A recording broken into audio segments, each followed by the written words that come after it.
భగవంతుడు ఇవన్నీ కోరడు, మనసు కోరుతాడు. మనసు పూర్తిగా ఒక పువ్వు పెట్టి పూజ చేసినా గానీ మెచ్చాడు. ఇక్కడ కళ్యాణం అవుతుంటే వంటలు అవుతున్నాయా, ఎవరేం మాట్లాడుతున్నారు, అలమాల ఎవరు చదువుతున్నారు అనేది అక్కడ భక్తి పెట్టి చేస్తే కాదు. కన్యాదానం చేసేటప్పుడు మేము ఏం చెప్తున్నాము, కళ్యాణం అంటే ఏంది, పట్నం అంటే ఏంది, అది ఇప్పుడు రేపు అడుగుతారు. మీ ఇంట్లో ఏం చేసినట్టే తెలియదు అంటే నవ్వుతారు. ఇప్పుడు నువ్వు వీడు మనసు పెట్టి శ్రద్ధ పెట్టి చేస్తేనే రేపు ఏం చేసిన అనేది గుర్తుకుంటది. అవునా? ఇప్పుడు మల్లన్న స్వామిని మనము అందరి ఇళ్ళలో నిలబెట్టుకుంటాం. ఇప్పుడు మనం కొమరెల్లి పోతాం, ఐలేను పోతాం, ఓజల పోతాం, గట్టు పోతాం. పోయినప్పుడు మనం ఒడిబియ్యం తీసుకొని పోతాం. తెలియక అందరు ఏం చేసి ఒక జాకెట్ పీస్ తీసుకొని పోతారు, ఓ చెల్ల పెట్టి బియ్యం పోస్తాం. కానీ అట్లా పోసుకుంటే తప్పు. మల్లన్న స్వామికి ఇద్దరు భార్యలు. నువ్వు ఏడికి పోయినా గానీ 2 చీరలు తీసుకుపోవాలి, ఒక దోతి తీసుకుపోవాలి. మన గలుగుతే 5 కిలోలు బియ్యము, 2 కిలోన్నర బియ్యం అన్న పోయాలి. కాబట్టి మల్లన్నకు పుస్తబెట్టెలైనా ఏవైనా 2.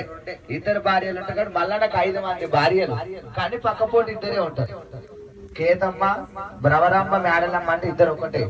కాబట్టి మనం ఏదైనా మల్లన్న స్వామి ఎంతో మంది కళ్యాణం చేస్తే దేవుడు వస్తేనే పండుగ చేయాలనుకుంటారు.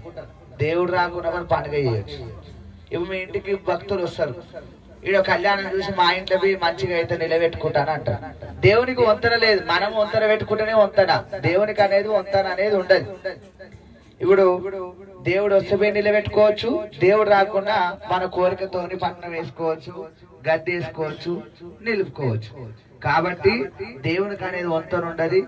మనము చేసే విధానం కరెక్ట్ చేస్తే భగవంతుడు అన్ని మనకు శుభమే జరుగుతాయి. అర్థమైందా? ఇప్పుడు కింద మనం పట్నం వేసినాం, అందరికి ఏం తెలుసు, అస్సాలు వేస్తే ఏడ తినొద్దంట. దేవుడు వచ్చి ఆచారవంతులు ఒకరు పాటించే సరిపోతుంది. ఏమని సావు కాడ, సమృత కాడ, పొరుడు కాడ తినొద్దు. మరి అస్సాలు ఎందుకు వేస్తామంటే ఆ భగవంతుని మీద మనం ప్రమాణం చేసినట్టు. మన ఇంటి లోపల స్వామి నేను తెలిసి తెలియక వేసిన మనం కాపాడు అనే హస్తాలు మోపితే మన దరిద్రం అంతా దూరం కావాలని హస్తాలు వేస్తాను. నువ్వు ఒక్కమ పాటించి ఇప్పుడు పిల్లలకు ఓపిక లేదు. ఏకారాశి అంటే అన్నిటి కాడ తినొచ్చు.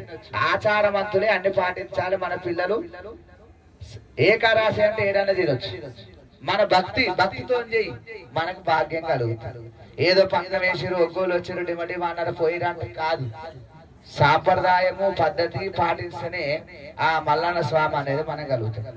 మరి మల్లన్న ఉన్న దగ్గర ఎల్లమ్మ ఎందుకు ఉంటది అంటే ఆనాడు మల్లన్న స్వామి ఎల్లమ్మ దివనార్తి పెట్టినందుకు మల్లన్నకు మనం కళ్యాణం చేసేటప్పుడు ఎల్లమ్మకి ఖచ్చితంగా బియ్యం పోయాలి.